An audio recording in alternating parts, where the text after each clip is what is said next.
If you're looking for a special treat to leave for Santa on Christmas Eve, I've got you covered.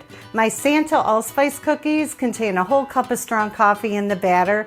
This will give Santa and his helpers the boost they need to get through the night, if you can catch my drift. You're gonna love them.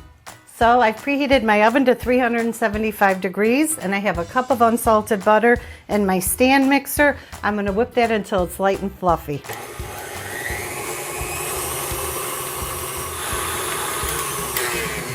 Then I'll lower the speed, gradually add my sugar, 1.5 cups. I have my 4 eggs at the ready and make sure they're room temperature. Add them one at a time. I have 3 ounces of Baker's unsweetened chocolate melted. Let's add that to the mix.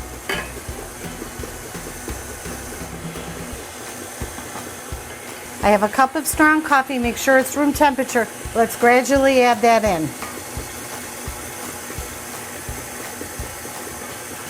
So in my bowl with my dry ingredients, I have 5 cups of all-purpose flour, 5 teaspoons of baking powder, and a tablespoon of ground allspice. I'm going to whisk that all together. So I'll gradually add the dry ingredients to the wet.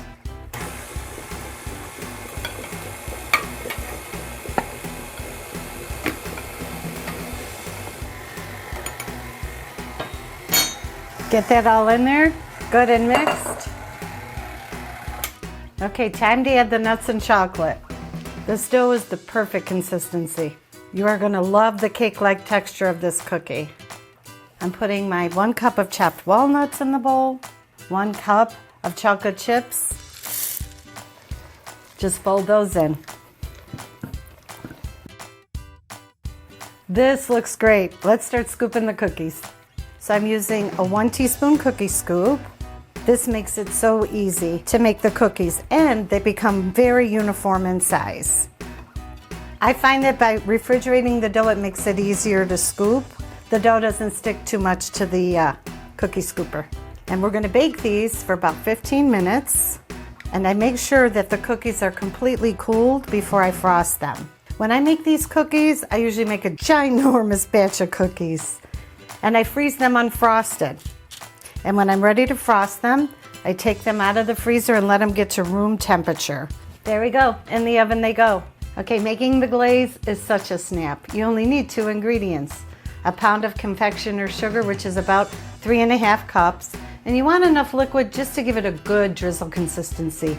I usually use about 6 to 8 tablespoons of water or milk. Today I'm adding milk.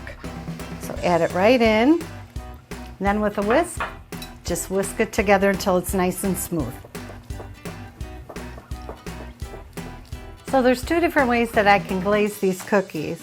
One is I put some of our confectioner sugar glaze right here into the squeeze bottle. And I love to do it this way because I have a lot of control over the drizzle. Look at how beautiful that looks. Now I'm going to show you my favorite way to glaze these cookies. This is how I did it in my childhood, the dunking method. It gets your fingers dirty, but it's worth it. I let the excess drip off. I run my finger over the bottom of the cookie, and then I just lay it right onto the drying rack. And you can glaze them 2 different ways, and it makes for a real pretty presentation when you put them on a cookie platter.